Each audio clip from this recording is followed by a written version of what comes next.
कोई नारी मांग ना भरे तो ये उसकी सबसे बड़ी नासमझी है।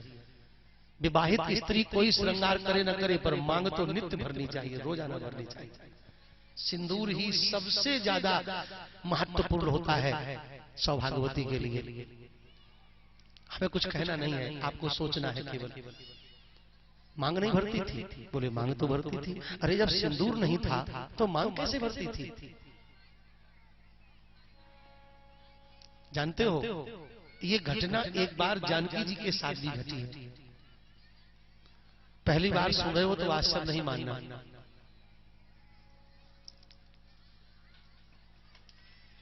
ना चाहते हुए भी विषय बढ़ जाता है। सिंदूर नहीं था इनके पास, क्या करती थी? बहुत ध्यान से सुनो। जब सुदामा जी संध्योपासन करने के लिए बैठते थे तो उनके पास में सुशीला जी बैठ जाती थी। और जब सुदामा जी संध्योपासन से निवृत्त होमे खड़े होकर चलना चाहें तो सुशीला अपनी धोती का पल्लू लेकर सुदामा के पैरों के नीचे जमीन में बिछा देती थी और उसी कपड़े के ऊपर पैर धर के सुदामा जी निकल जाते। और सुदामा जी जब झोपड़ी के बाहर चले जाएं तो सुशीला जी उसी कपड़े को उठाकर उसमें जो सुदामा के पैरों की लगी मिट्टी चिपक जाती थी उसी को उंगली और अंगूठे के सहारे धीरे धीरे समेट लेती थी और समेट कर चुटकी में लेकर अपने सिंदूर की जगह मस्तक पर पति के चरणों की धूल को धारण कर लेती थी। ये नित्य का व्यवहार था। पर सुदामा से कभी नहीं कहा कि मेरे पास सिंदूर नहीं है। एक दिन सुदामा को लगा कि रोज रोज क्या करती है। 2-3 कदम आगे बढ़े। सुशीला को लगा कि रोजाना चले जाते मुड़ के देखते नहीं है, आज भी नहीं देखेंगे। और आज सुदामा के मन में विचार बदल गया। 2-4 कदम चले और मुड़कर खड़े हो गए, देखें ये करती क्या है। और तब तक सुशीला वही प्रक्रिया, चुटकी में वो धूल लेकर जैसे ही माथे पर रखना चाहा सुदामा खड़े होकर देख लिए, अरे इसका मतलब सुशीला के पास सिंदूर भी नहीं है। ब्रह्मज्ञानी महात्मा वापस आ गए। ऐसे ही चुटकी जैसे लिए बैठी थी ऐसे ही सुदामा ने हाथ पकड़ लिया। आंखों से स्नेह के बिंदु टपकने लगे। सुशीला की आंखों से भी अश्रुपात होने लगा। सुशीला के आंसू सुदामा के चरणों पर गिर रहे हैं और सुदामा के अश्रुबिंदु सुशीला के मस्तक पर गिर रहे हैं। ये भारतीय दंपति का स्वरूप है प्यारे। जिंदगी में कभी आंसू न बहे ऐसा प्रयास करो। अगर पति पत्नी की आंखों में आंसू निकले भी तो उन आंसुओं का ठिकाना क्या है? पत्नी का आंसू पति के चरणों पर गिरे और पति के आंसुओं को पत्नी मस्तक पर ले ले। यही भारतीय दंपति का उच्चतम आदर्श है, श्रेष्ठतम आदर्श है। अब राम जी की घटना में नहीं बताऊंगा। इस दृश्य को देवता भी आकाश में खड़े देख रहे थे सजल होकर के। थोड़ी देर तो दोनों मौन बने रहे। साहस बटोरकर सुदामा बोले, देवी मुझे माफ कर देना, मैं एक असफल पति हूं, एक चुटकी सिंदूर भी तुम्हें नहीं दे सका। कितने धनी पिता की पुत्री हो, तुम्हारी मांग तो मोतियों से सजाई जानी चाहिए थी। पर कुयोग तो देखो, मेरे घर आ गई। ये सुनकर सुशीला ने अपना सिर पति के चरणों में धर दिया और कहा, हे भगवान कृपा करके ये भावना भी हृदय में लाना ठीक नहीं है, ये मेरा सौभाग्य है। सुदामा ने कहा, देवी इस दुर्भाग्य को सौभाग्य कहकर हमें प्रसन्न करने की चेष्टा कर रही हो। सुशीला ने कहा, नहीं भगवान, प्रत्यक्ष बात यह है कि मेरा सौभाग्य है। आप जो कह रहे हो उसके अनुसार अगर कल्पना की जाए, कोई नारी इतने धनी घर में हो जिस नारी की मांग मोतियों से भरी जाए तो उसका सौभाग्य नहीं है, वो उसका संस्कार है। मोतियों से मांग भरी जाए ये संस्कार है। और जिस भारतीय नारी के मस्तक पर उसके पति के चरणों की धूल चढ़े वो भारतीय नारी का सौभाग्य होता है। हम भारत की नारी हैं, हमें मोतियों की मांग नहीं चाहिए, हमें पति के चरणों की कृपा की धूल चाहिए जो मेरे मस्तक पर नित्य चढ़ती रहे, नित्य चढ़ती रहे। जानकी जी रोज यही काम करती थी। जानकी जी रोज राम जी के चरणों की रज चूड़ामणि में लगाती थी, इसलिए चूड़ामणि वापस किया गया था। चूड़ामणि वापस करने के 16 कारण है। चूड़ामणि क्यों उतार के दी थी, उसका एक कारण ये भी है, चूड़ामणि में है भरी प्रभु चरण की धूल। प्रभु के चरणों की धूल चूड़ामणि में भरी हुई है। और अगर ये कहीं रावण के हाथ लग गई, लंका में गिर गई, लंका की धरती पर ये रज अगर गिर गई, परिणाम उसका उल्टा होगा। 16 कारण हैं, एक कारण ये भी है, इसलिए इसको वापस ले जाओ। ठाकुर जी की चरण रज यहां नहीं आनी चाहिए, इसको नहीं मिलनी चाहिए, भागा है ये। पति के चरण की धूल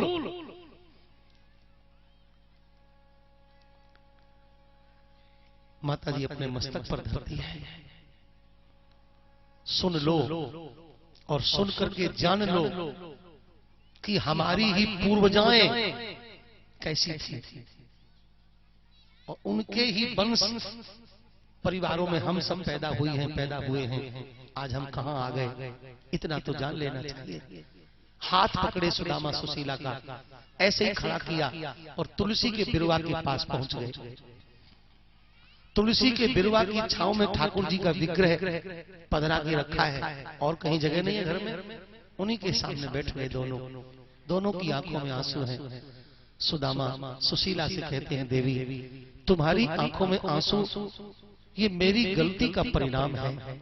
आंसू तो ये मेरा है, पर मैंने धैर्य और संयम के बांध में आंसुओं को बांध के रखा तो वो बह नहीं पाए। पर आज समय के आकाश में संयोग के बादल टकराए और समय के आकाश में संयोग के बादलों के टकराने से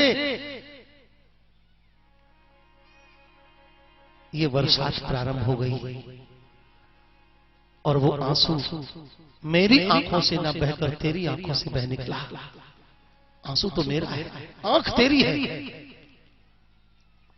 केवल आंख तुम्हारी, गलती मेरी है और परिणाम तुम भोग रही हो। फिर सुनाई गुरुकुल की वो घटना अपनी पत्नी के सामने। हम साथ साथ पढ़ते थे द्वारिकेश के वेद पाठ, मैं भूला तो मेरे भूलने पर वो भी भूल गए और दोनों को लकड़ी लाने का दंड मिला। माता जी ने खाद्यान्न की 2 पोटलियां दी पर मैं दोनों पोटली खा गया अकेले। परिणाम ये हुआ मित्र का भाग खाने से दरिद्री हो गए। यहाँ एक बात ध्यान से सुनना, अगर ये कहा जाए कि भगवान ने सुदामा को श्राप दिया, ये 100% झूठी बात है। केवल यहाँ सुदामा की बात नहीं कह रहा हूं, किसी भी पुराण में, किसी भी कथा में, किसी भी घटना में ठाकुर जी ने ब्राह्मण को कभी श्राप नहीं दिया, कहीं श्राप नहीं दिया। अगर ये श्राप की बात कह दी जाएगी तो सारी मर्यादाएं चकनाचूर हो जाएंगी, क्योंकि प्रभु ब्रह्मण्य देव में जाना, नमो ब्रह्मण्य देवाय गो ब्राह्मण हिताय च जगत हिताय कृष्णाय गोविंदाय नमो नमः। ठाकुर जी को प्रणाम करने में पहली बंधन है ब्रह्मण्य देवाय, ब्राह्मण ही जिनके देवता हैं ऐसे ठाकुर जी। तो अपने देवताओं को श्राप क्यों देंगे ठाकुर जी? सुदामा को श्राप नहीं दिया है। ब्राह्मणों ने हजारों बार भगवान को श्राप दिया पर भगवान ने कभी ब्राह्मणों को श्राप नहीं दिया, कहीं भी श्राप नहीं दिया। तो कर्म का फल है, बबूल का पेड़ होगा तो कांटा पैदा होंगे। इस तरह अपनी स्मृति, अपनी गलती को याद करके आंसू बहाते हुए सुशीला जी के सामने सुदामा जी जब कह रहे थे, और ध्यान रखो जब आप अपनी गलती पर आंसू बहाओगे भगवान उसी क्षण प्रसन्न हो जाएंगे। भगवान ने यह हाल देखा और एक भिखारी का वेश बनाकर भगवान सुदामा के द्वारे पर आ गए। आवाज लगा दी, भिक्षाम में देई सुभगे पथिकाय, भिक्षा चाहिए। जैसे याचक की आवाज सुनी, सुशीला आंसुओं को पोंछ करके बाहर आई, महात्मा को देख करके वंदन किया और कहा भगवान आज्ञा करो। महात्मा ने कहा भिक्षा चाहिए। सुशीला बोली, हा हा वाक्य निष्फला, आपकी वाणी निष्फल हो गई। क्यों? मैं दे नहीं सकती। क्यों नहीं दे सकती? बहाना बना दिया, मेरे घर में सूतक चल रहा है, सूतक में दिया नहीं जाता। वो तो ठाकुर जी हैं, वो तो जानते हैं। ठाकुर जी ने कहा 10 दिन का सूतक है कि 27 दिन का? तो सुशीला जी ने कहा ये क्यों पूछ रहे हो? बोले मूल पड़े होंगे तो 27 दिन चलेगा, नहीं तो 10 दिन पवित्र हो जाएगा। तो बोली ना 10 दिन का है ना 27 दिन का। तब नहीं नहीं प्रभु मृत्यु बिना, जब तक मेरा जीवन है तब तक सूतक रहेगा। अरे को जा तो ऐसा कौन पैदा हुआ, किसने जन्म लिया? मम सर्व वित्त हरयो दरिद्र नाम ना सुता। मेरे सारे धन का हरण करने वाला दरिद्र नाम का बेटा पैदा हुआ। मेरे घर में दरिद्र है, कुछ नहीं दे सकते। साधु बोले एक तुलसी दल, थोड़ा जल और दरिद्र का संकल्प करके कमंडल में डाल दो, तुम्हारे आंसू ले जाऊंगा, मुस्कान दे जाऊंगा, तेरी आह ले जाऊंगा, तुझे वाह दे जाऊंगा, तेरे पीड़ा ले जाऊंगा, तुझे प्रसन्नता दे जाऊंगा, आपत्ति ले जाऊंगा, संपत्ति दे जाऊंगा। ला संकल्प दे दे। प्रसन्न होकर पहुंची पति के पास। एक महात्मा जी गरीबी मांग रहे हैं, क्या दे दे? बोलो, ये भी पति से पूछना है। ये है पति पत्नी का आदर्श। गरीबी भी बिना पति के पूछे नहीं दे सकती। सुदामा ने तुरंत मना कर दिया, नहीं, आंसू का दान करना ठीक नहीं है, दान करो तो प्रसन्नता का दान करो। जाओ, मना कर दो, गरीबी दान नहीं देना, इस कष्ट को हम ही भोगेंगे। सुशीला आई, मना कर रहे हैं महाराज, आपको नहीं दे सकती गरीबी। तो तुम्हारे पति का कोई स्नेही जन संबंधी नहीं है क्या? ऐसे दुख दर्द में सहयोग ले लो। अभी अभी तो पति हमारे मित्र की ही कथा सुना रहे थे ना आपके आने से पहले। अच्छा, कौन है मित्र तुम्हारे पति के? द्वारिका के भगवान श्री कृष्ण जो द्वारिकाधीश हैं, वो हमारे पति के साथ पड़े हैं। अच्छा, वो तो बहुत बड़े आदमी है। हाँ, अब ठाकुर जी खड़े सामने बातें कर रहे हैं। हाँ, तो अपने पति को वहां भेजती क्यों नहीं हो? मैंने कई बार कहा जाओ, पर वो इनकार कर रहे हैं। क्यों इनकार कर रहे हैं? कह रहे हैं वो कभी नहीं आए तो हम क्यों जाएं? अगर वो आते तो हम जाते। मैं गरीब हूं, वो अमीर हैं। अगर हम जाएंगे लोग कहेंगे कुछ मांगने गए होंगे। बस जैसे ये कहा कि वो आते तो हम जाते, इतना सुनते ही ठाकुर जी भिखारी का वेश छोड़कर चतुर्भुज रूप में प्रकट हो जाते हैं सामने। बोलिए भक्त वत्सल भगवान की, गरीब निवाज भगवान की, दीन बंधु भगवान की।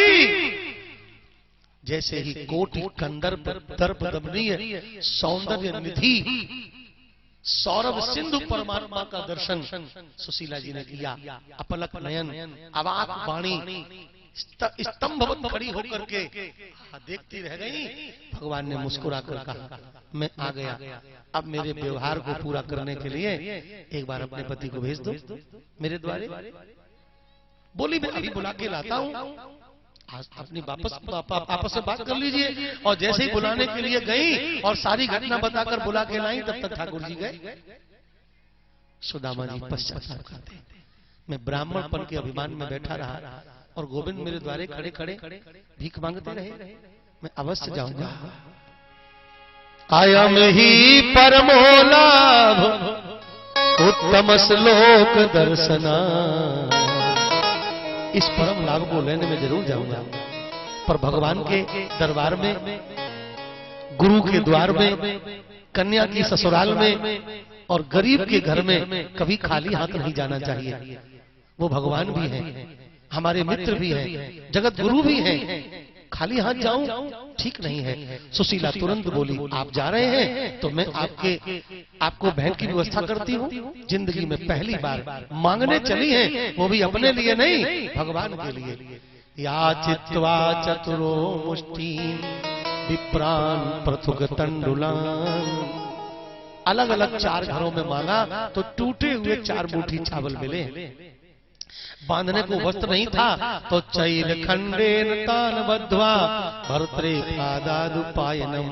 अपने सिर के भाग से एक टुकड़ा कपड़े का निकाला, उसमें पोटली बांधकर प्रदान कर दिया पति को आकर। लो, हो गई कथा, आ जाओ भैया। हम यही चाहते, जितनी जल्दी डिस्टर्ब कर दो हम बंद करके जाए। श्री वृंदावन बिहारी लाल। भैया लेकर के पोटली सुदामा जी चल पड़े हैं। रास्ते का हाल बड़ा विलक्षण है और कैसे आपको सुनाएं, बहुत पीड़ा है। फिर ठाकुर जी कृपा करेंगे तब फिर सेवा करी जाएगी। बिल्कुल सच, स्वामी जी की कृपा ऐसी है कि हमें जिंदगी में कथा से अच्छा कुछ नहीं लगता। और कथा हम भरपेट कह लें तो भूख भी हमारी खत्म हो जाती है। मैं औपचारिकता नहीं कर रहा, आत्मश्लाघा नहीं कर रहा हूं, संतों की कृपा है। जिंदगी में हमने कथा के अलावा कुछ नहीं किया, न कर रहा हूं और न करना चाहता हूं। केवल भगवान की कथा और भगवान का उल्टा सुधा भजन होता रहे बस, और कुछ नहीं। तो लगता है कि ये भी कहूं, ये भी कहूं, ऐसे कहूं, ऐसे कहूं, पर ठाकुर जी की जैसी मर्जी है। आप सब बहुत साधुमती हैं, बहुत साधुमती हैं भैया। अब मुझे समझ में आया, शुरू के दिनों में जितनी हमने गलतियां करी वो सारी गलतियों का मैं मानसिक प्रायश्चित कर रहा हूं। आप सबको हम समझ नहीं पाए थे, और ये हमें जानना चाहिए कि फसल अच्छी है तो खेत में उर्वरा शक्ति उतनी तो होगी ना। जब इस गांव में ऐसे महापुरुष प्रकट होते हैं तो गांव के लोग अच्छे ही होंगे, तभी तो ऐसा हुआ। पर हम लोग तो शुरू में सोचने लगते हैं कि लाखों की भीड़ हो जाए और सोने की हार चढ़ने लगे। ये पांडित्य में दोष आता है। और अभी हम 50% पंडित हैं और 50% केवल संतों के चरणों में है, तो पांडित्य दोष आ ही जाता है। वो सारी गलतियों के लिए हम मानसिक प्रायश्चित करते। आप दरअसल में साधुमती हो, आप सज्जन हो, आप सुजन हो, आप सुधीजन हो, आप बुद्धिजन हो, आप बहुत प्यारे हो, बहुत निराले हो। फिर आपका दर्शन करें कभी। ठाकुर जी कृपा से निवेदन कर रहा था आपसे, सुदामा जी के रास्ते का वर्णन संतों महाराज जी बहुत अच्छा किया है। सारा वर्णन है, कैसा रास्ता है, कैसे जा रहे हैं। और ये भी है, नरोत्तम दास जैसे महात्मा लिखते हैं, पैरों में कांटे लगते हैं, बीमारी पड़ती है। संतों के भाव भी प्रमाणित माने जाते हैं। और एक जगह तो ऐसे गिर गए जमीन में, उठने का सामर्थ्य नहीं रहा तो आंख बंद हो गई महाराज। इसमें एक बहुत अच्छा भाव हमने सुना, सुदामा जल्दी क्यों जा रहे हैं? इसलिए नहीं कि हमें कुछ मिलेगा, केवल इसलिए जल्दी कर रहे हैं कि वो क्षण कौन होगा जिस क्षण में श्री कृष्ण हमारी आंखों में पड़ रहे होंगे, हम उनका दर्शन कर रहे होंगे। केवल ठाकुर जी के दर्शन की उतावली है उनके मन में, और कुछ पाने की इच्छा नहीं। अचेत पड़े सुदामा को योग माया से भगवान ने उठवाया, द्वारिका के किनारे मंगवाया। पूछते बताते सुदामा द्वारे पर पहुंचे हैं। पहरेदार जय जयकार कर रहे थे, बोलो द्वारिकाधीश भगवान की। सुदामा जी अंदर की ओर चले हैं। द्वारपाल पीछे पीछे हाथ जोड़कर दौड़ रहा है, महाराज महाराज अपना परिचय दो, आपका स्वागत किया जाएगा। ये भी बात सुधार लो कि द्वारपालों ने सुदामा को यहाँ रोका, ऐसी बात नहीं है। भगवान के द्वारे साधु ब्राह्मण रोके नहीं जाते हैं। पीछे पीछे द्वारपाल दौड़ा, अपना परिचय दो। ब्राह्मण ने कहा मेरा नाम सुदामा है, जाओ कह दो। दौड़ करके द्वारपाल पहुंचा, महाराज की जय हो, क्या समाचार है द्वारपाल? शीस पगा न झगा तन में प्रभु, जाने को आही बसे के ग्रामा। धोती फटी सीलटी दुपटी, अरु पाए उपान की नहीं सामा। द्वारे खड़ो द्विज दुर्बल एक, रहो चकसो वसुधा अभिरामा। पूछत दीन दयालु को धाम, बतावत आपनो नाम सुदामा। और जैसे ही सुदामा नाम मुंह से निकला, बोलो द्वारपाल सुदामा नाम ब्राह्मण सुन। छाड़े राज काज ऐसे जिय की गति, जाने को। द्वार पड़े दौड़ पड़े, ठाकुर जी मेरो मित्र आयो, आज मेरो मित्र आयो, आज मेरो मित्र आयो। कहे कृष्ण उठ ढाए हैं, दौड़ करके पहुंचे। कहे लिपट प्रभु कोमल चरना। ठाकुर जी सुदामा के चरणों में लिपट गए और प्रणाम करके चारों बाहों पर उठाया, जैसे कोई माई अपने लाल को लेकर के आ रही हो। ऐसे ही तो करऊं सदा तिन के रखवारी, जिम बालक राखई महतारी। गोद में लेकर ठाकुर जी आ रहे हैं। हजारों हजार की भीड़ इकट्ठी हो गई। ऐसा कौन आया? प्रिया पर्यंक मास्तिता, रुक्मिणी के स्वर्ण पर्यंक पर जाकर सुदामा जी को बिठा दिया। लोग बड़े आश्चर्य में, किम अनेन कृतम पुण्यम अवधूतेन भिक्षणा श्रिया हेले हेले लोकेस्मिन। इस अवधूत भिखारी ने ऐसा कौन पुण्य किया जो धरती में श्रीहीन हुआ, धनहीन हुआ और यहाँ लक्ष्मी के पलंग पर बैठा। भगवान ने चरण धोने के लिए कहा, देवियां जल लेने को दौड़ी, पर प्रभु ने जब चरणों की दशा देखी है, ऐसे बेहाल बिबायन सो पग कंटक जाल लगे पुन जोए, हाय महादुख पाए सखा तुम आए इते न इते दिन खोए, देख सुदामा की दीन दशा करुणा करके करुणा निधि रोए, और पानी परात को हाथ छुओ नहीं, नैनन के जल सो पग धोए, द्रग बिंदु धारा द्वारा, श्री बिंदु जी लिखते हैं, द्रग बिंदु धारा द्वारा धोए पाद पद्म प्रभु, अपने द्रग बिंदु की धारा से ठाकुर जी ने चरणों को धोया। एक एक कांटा निकाल निकाल के रखने, एक संत का भाव ये भी है, एक एक कांटा। कितने कांटे लगे थे सुदामा जी के चरणों में? 16 कांटे लगे थे। उन कांटों को निकाल के बाहर किया। प्रभु ने फटकार लगाई, जब तुम जानते थे मेरे प्रिय भैया है ये, फिर आपने कष्ट क्यों दिया? कांटों ने कहा, गोविंद कांटे प्रकट हो गए, मूर्तिमान हो गए कांटे, 16 कांटे प्रकट होकर के करवत होकर खड़े, जो चेतन को जड़ कर जड़ई करई चैतन्य, असमर्थ रघुनाय कहीं भजई जी होते, का प्रमाण है बाबा ने किया। सो प्रकट हुए कांटे, और कांटों ने कहा कि आप पूछ लीजिए सुदामा जी से, अगर जरा भी इनको पीड़ा हुई हो हमारे लगने से। तो सुदामा से पूछा, भैया इतने कांटे आपके पांव में लगे रहे और आपको दर्द नहीं हुआ? सुदामा बोले, इतने कांटे लगते तो हम आई कैसे पाते तुम्हारे यहाँ? कैसे आप पाते? इतना कांटा लगा होता। पर ये कांटे कहां से आए? भगवान बोले, आपके चरण से निकले। अरे गजब हो गया, इतने कांटे लगे थे, पीड़ा तो मुझे बिल्कुल नहीं हो रही थी। भगवान ने कांटों से पूछा, पीड़ा तो उनको नहीं हो रही थी, पर आप लगे क्यों इनके चरणों में? वो कांटे नहीं थे भैया, वो जन्म जन्मांतर से तपस्या करते हुए तपस्वी थे, जो प्रभु के दीदार के लिए तपस्या कर रहे, पर दर्शन नहीं हो पा रहा। आज सुदामा उसी रास्ते से निकले। उन्होंने सोचा, अगर दर्शन करना चाहो तो इनके चरणों में बैठ जाओ। वो कांटा बनकर चरणों का आश्रय ले लिया और ठाकुर जी का दर्शन पा लिया। ओ मेरे कथा प्रेमियों, सप्ताह सत्र के अंतिम सभा का संदेश याद रखना, कांटे जैसा जीवन ही सही, कांटे जैसा जीवन ही सही, पर सुदामा जैसे किसी साधु के चरणों का आश्रय ले लोगे तो द्वारिका के कृष्ण का सामने दर्शन पा जाओगे। इसमें कतई संदेह नहीं है। और ये परम सौभाग्य आपके बीच में है। साधु के चरण ठाकुर जी ने दे दिए, चरणों का आश्रय ले लो। भगवान ने जब ये उनका भाव सुना, बोले अब आप कहीं भेज दीजिए, नरक में चला जाऊंगा, कोई चिंता नहीं। तब भगवान ने अपने धाम को भेज दिया, भाई तुम मेरे धाम जाओ। जब इतने श्रद्धा तुम्हें साधु के प्रति है तो मेरे धाम जाओ। श्री राम जी ने 5 वर्ष की अवस्था में 16 चींटियों का उद्धार किया सरजू जी किनारे, और हमारे कन्हैया जी ने 16 कांटों का उद्धार किया। राम जी ने भी एक कांटे का उद्धार किया है बनवास लीला में, शायद कथा मालूम हो, नहीं तो फिर कभी आएंगे तब बताएंगे। एक कांटा राम जी को भी लगा था। लक्ष्मण जी ने बहुत गुस्सा किया, राम जी ने कहा नहीं नहीं नहीं, फिर कथा बढ़ जाएगी। तो मैं निवेदन कर रहा था, 16 कांटे लगे हुए थे, 16 को अपने धाम भेज दिया ठाकुर जी ने। सुंदर रेशमी कपड़े पहनाए, स्वादिष्ट भोजन कराया, संध्या का समय पलंग में लिटा के चरण दबाने लगे, और विद्यालय वाली बातें होने लगी। आप पढ़ते समय बहुत बैरागी टाइप के थे, फिर ब्याह किया कि नहीं, भाभी भतीजे कुछ संदेश। सुदामा ने कहा, कन्हैया तुम बड़े तो हो गए पर बचपना तुम्हारा नहीं गया। अब क्या पूछ रहे भाभी भतीजों की बात? अरे सत्संग करो, सत्संग।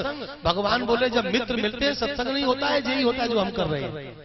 बताओ क्या हालचाल है? सुदामा ने तुरंत कहा, बिल्कुल चकाचक है, भाभी तेरी बढ़िया है, भतीजे तेरे मौज में है, सब बढ़िया है। अब बताओ, वहां 10 दिन से रोटी नहीं खाई, भी कह रहे सब मौज में है।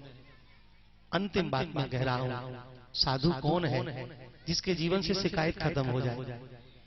अभाव का दर्शन ही जिसको ना हो, अभाव का अनुभव ही जिसके जीवन में समाप्त हो जाए, वही साधु हो सकता है। सुदामा कभी अपने गरीब महसूस ही नहीं करते, सुदामा कभी किसी प्रकार के अभाव को महसूस ही नहीं करते, इसलिए कह दिया सब मस्ती है, आनंद है।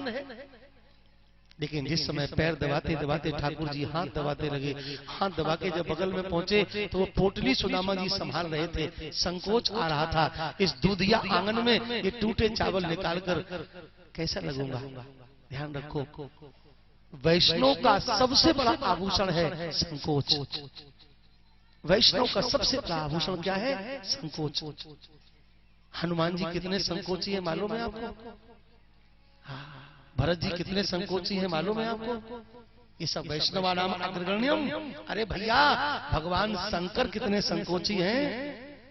जो वैष्णव होगा, वैष्णव संकोची अवश्य होगा, क्योंकि संकोच उसका आभूषण है। और इसी संकोच के आभूषण को पहनकर जब स्वामी के सामने जाता है तो वो प्रियतम उस वैष्णव के संकोच श्रृंगार को देख के प्रसन्न हो जाता है और उसको अपने गले से लगा लेता है। ये तो मेरा संकोच है। अगर मैं दूसरी भाषा में कहूं स्वामी जी थोड़ा अच्छा नहीं लगेगा, पर कह दूं कि वैष्णव का जीवन ही प्रियतमा के रूप में होता है और प्रियतम ठाकुर ही उसका प्रियतम होता। राम जी मेरे दुल्हा, मैं उनकी दुल्हनिया।